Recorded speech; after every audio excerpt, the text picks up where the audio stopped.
Thank you for joining me in another video. I'll be talking about what happened this Saturday. So Vicente Luque took the win. I was wrong in my prediction. I did expect RDA to do what he did, which was go for the takedowns. However, Vicente Luque was tremendous. He stuffed pretty much all the takedowns. Maybe one or two takedowns went through. And on the other hand, he actually took him down. Yeah, no, of course, there was a lot of on the cage battles, clinches there. But the grappling and wrestling of Vicente Luque was awesome. The takedown defense transitioned that into taking him down and just really a high level of wrestling. And he revealed in the post-fight interview that he actually worked a lot with Kamaru Usman and other guys that are great wrestlers. And that was his focus this camp. Yeah, he definitely expected RDA to try to take him down. And not only did he manage to, stuff those takedowns, his defense was awesome. He actually took him down and was tremendous. It was great. Yeah, so it went into the distance, 5 rounds. The decision was clear as day that Vicente Luque is going to win. The only thing I complained about RDA is he should have went to plan B. The whole fight, he was just trying over and over and over again to take him down. And he had no success whatsoever. He should have just switched to plan B. At the end of the fight, he threw some hands, and he had way more success than I expected. He should have done that probably round 2, round 3, instead of late in the round 5. I'm going to try to knock this guy out. But anyways, yeah, it was a clear win. Congratulations to Vicente Luque, and I couldn't be more happier. After a scary injury like that I talked about, the brain injury that he had, he's back in the winning column, and already he's in the top 10. And the first name that he brought up, now this is funny, check this out. Of course, out of all the top 10 guys in the welterweight division, he brought up a name that's not even in the top 10. No, it's not Conor McGregor, but it's Dustin Poirier. I made a video about that. Check it out, please, for a few days ago, last week, I think. That Dustin Poirier wants to go up to the welterweight division. And of course, he's like, hey, Dustin expressed his interest in going up to welterweight. I'd love to welcome him. And of course, that makes perfect sense for Vicente Luque. He just fought RDA, who's quite frankly an oversized lightweight, right? It seems like he was undersized in that bout.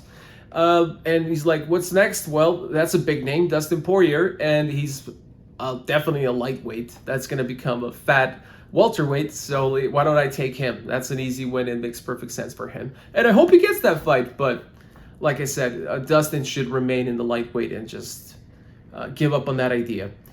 Another fight that happened on Saturday that was quite interesting was Cub Swanson versus Hakeem. Not going to pronounce the last name, I'm going to mess it up.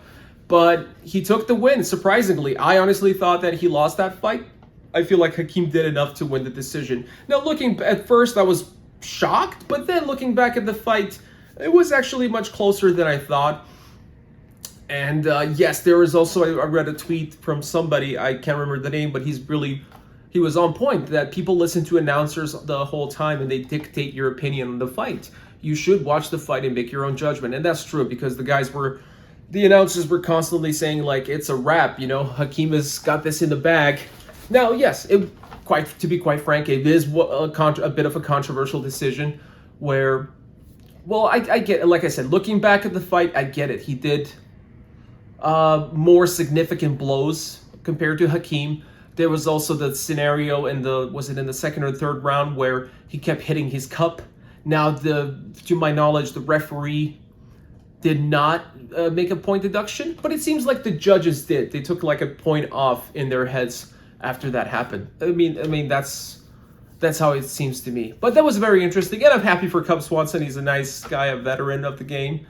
He took a win, and I feel like Hakeem has a lot of holes in his game, so I feel like this is a good learning lesson for him. It should be.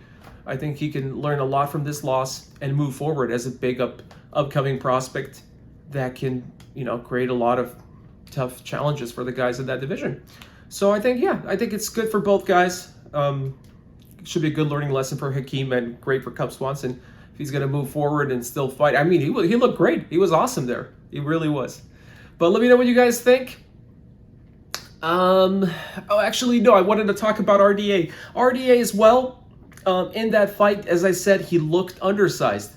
Even, what's his name? Vicente Luque said that in the post-fight interview, I felt his power, and I felt like I could easily maneuver with him with 70-80% while he's using like 100%, and he got quickly tired. So he was obviously the bigger guy, bigger, stronger guy in that bout.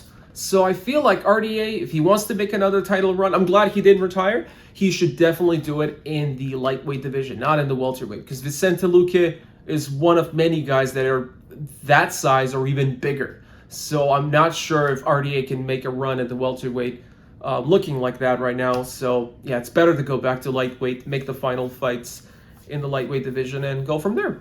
Let me know what you guys think. Have you watched the fights? And please, yeah, don't forget to, if you like this video, like, comment. I love to have the conversations with you. And subscribe to Octa Cage MMA. I'll see you in the next video.